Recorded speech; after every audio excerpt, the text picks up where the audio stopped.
So remember all the Trump charges regarding January 6th? Charges that a lawyer would need to write a multi-series novel to argue for these bizarre charges? One of them, called Conspiracy Against Rights, was a Civil War charge back in the day to prevent the KKK from intimidating black voters. They don't want to mention the details on the charges, of course, because that would crush their narrative.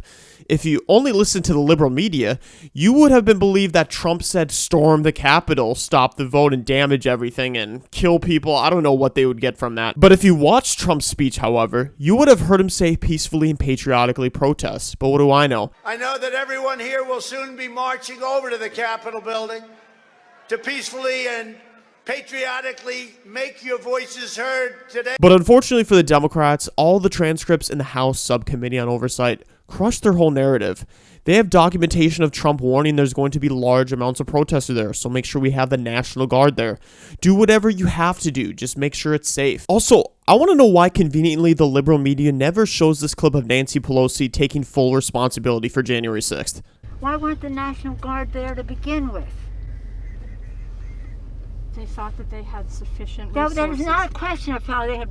They don't know.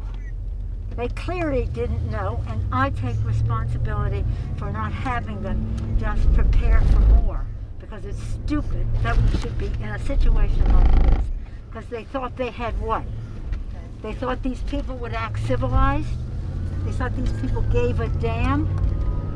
What is it that is missing here in terms of anticipation? Yeah, so if a prosecutor wants to look for charges for someone regarding January 6th, they can turn their attention to Nancy Pelosi for dereliction of duty. But boy, oh man, do we have something else for Nancy Pelosi. First Eric Adams of New York, and now Nancy Pelosi.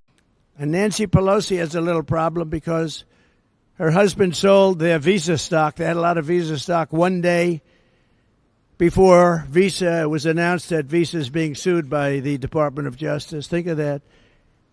Nancy Pelosi sold vast amounts of Visa stock one day before the big lawsuit that we all read about a few days ago was brought against Visa. You think it was luck? I don't think. She should be prosecuted. Nancy Pelosi should be prosecuted for that. There's a Stop Trading on Congressional Knowledge Act, specifically prohibiting members of Congress from using non-public information gained through their official position for personal financial benefit. Somehow, her husband conveniently timed selling his Visa stocks weeks before DOJ's antitrust lawsuit. If Adams can get indicted, Pelosi can get indicted. And keep in mind, Pelosi traded $137 million in volume this year. If only she could treat the United States bank account like her own, we wouldn't be in this mess.